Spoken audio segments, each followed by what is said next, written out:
Bawaslu NTB ajak milenial dan Gen Z ikut mengawasi pemilu serta menggalakkan pemilu damai tanpa politik uang.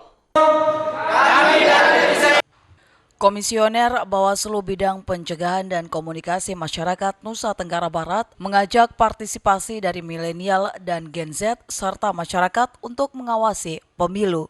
Pasalnya dari 3,9 juta lebih pemilih NTB yang akan menentukan pemimpin bangsa ke depan.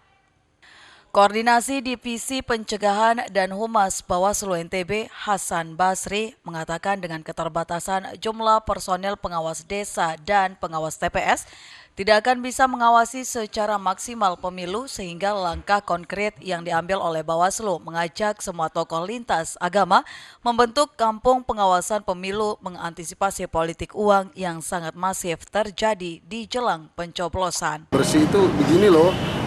Politik uang itu dilarang, baik dilarang oleh undang-undang maupun oleh agama. Politisasi sara itu dilarang loh, membeli suara orang itu dosa. Kemudian di gereja juga kita berharap juga sampaikan hal yang sama, di pura maupun vihara. Itu langkah-langkah pencegahan yang kami lakukan. Yang kedua langkah pencegahan yang sedang kami lakukan adalah membangun kampung anti politik uang dan politisasi sara. Yang ketiga yang kami bangun adalah di internal kami dulu.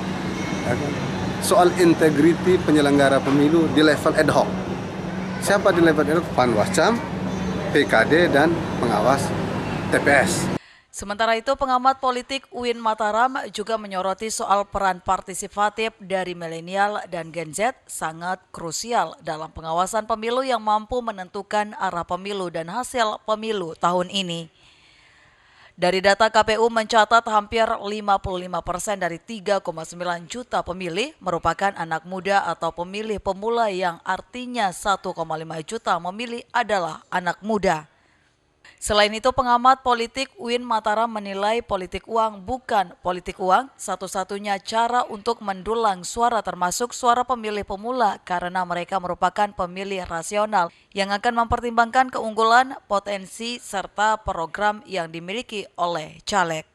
Saya garis bawahi bahwa sebetulnya untuk memenangkan pemilu cukup dengan serius menggarap pemilih milenial dengan mengasumsikan kita bisa memastikan dia ke kita tadi dengan kreativitas dan pendekatan-pendekatan yang tentu kekinian gitu. Nah, itu bukan hanya dengan menggunakan polarisasi politik uang. Oh iya, justru dia menurut saya tidak terpikir memilih karena dapat uang sebetulnya. Kalau milenial saya kira memilih itu karena platform background kontestan pemilu, caleg dan sebagainya. Gerak cepat semua elemen masyarakat dan pemuda bersama Bawaslu diharapkan dapat mewujudkan pemilu damai dan jurdil. Dari Lombok Barat, Muzakir, iNews melaporkan.